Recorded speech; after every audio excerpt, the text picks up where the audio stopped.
प्रिय भक्तों, जय श्री राम। आज हम गीता प्रेस भक्त माल कल्याण से भक्तों की सच्ची कथा में सुनाएंगे भक्त चतुर्भुज जी की कथा।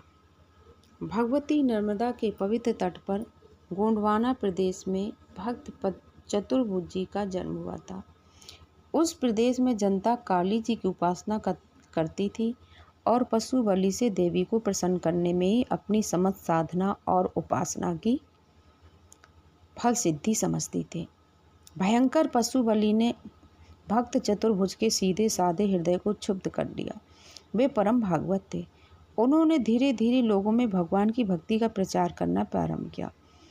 जनता को अपनी मूर्खताजनक पशु बलि की गलत उपासना पद्धति की जानकारी हो गई। भक्त चतुर्भुज के निष्कपट प्रेम और उदार मनोवृत्ति ने जनता के मन में उनके प्रति सहानुभूति की भावना पैदा कर दी। उनके दैवी गुणों का प्रभाव बढ़ने लगा। भक्त चतुर्भुज नित्य भागवत की कथा कहते थे और संत सेवा में शेष समय का उपयोग करते थे। भागवती कथा की सुधा माधुरी से भक्ति की कल्पलता फूलने फलने लगी। लोग अधिकाधिक संख्या में उनकी कथा में आने लगे। भक्त का चरित्र ही उनके सत्कार के लिए विशाल क्षेत्र प्रस्तुत कर देता है।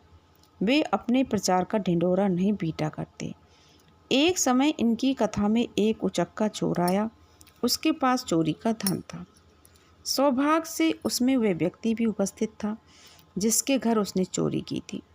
कथा प्रसंग में चोर ने सुना कि जो भगवत मंत्र की दीक्षा लेता है उसका नया जन्म होता है। चोर भक्त का दर्शन कर चुका था। भगवान की कथा सुधा का माधुर उसके हृदय प्रदेश में पूर्ण रूप से प्रस्फुटित हो रहा था।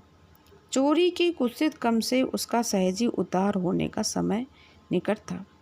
कथा सुनने का तो परम पवित्र फल ही ऐसा होता है। उसने चोरी का धन कथा की समाप्ति पर चढ़ा दिया। वह निष्कलंक, निष्कपट और पापमुक्त हो चुका था। भगवान का भक्त बन चुका था।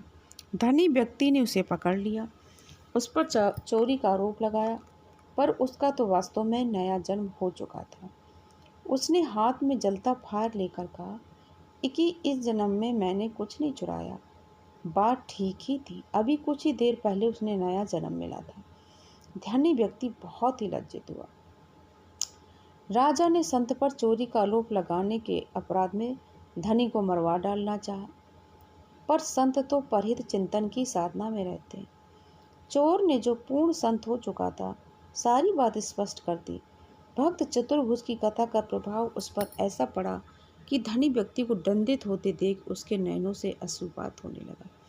राजा को उसने अपनी साधुता और स्पष्ट वक्तृता से आकर्षित कर लिया। राजा के मस्तिष्क पर भी चतुर्भुज जी की कथा का अमिट रंग चढ़ चुका था। वह भी चतुर्भुज जी के शिष्य हो गए। भागवत धर्म के प्रचार में राजा ने भक्त चतुर्भुज की पूरी सहयोग दिया। एक बार कुछ संत इनके खेत के निकट पहुंच गए। चने और गेहूं के खेत पक चुके थे। संतों ने बाले तोड़कर खाना प्रारंभ किया। रखवाले ने उन्हें ऐसा करने से रोका और कहा कि ये चतुर्भुज के खेत हैं। संतों ने कहा तब तो ये हमारे खेत हैं। रखवाला जोर जोर से चिल्लाने लगा कि साधु लोग बाले तोड़ तोड़ कर खा रहे हैं और कहते हैं कि ये खेत तो हमारे ही हैं।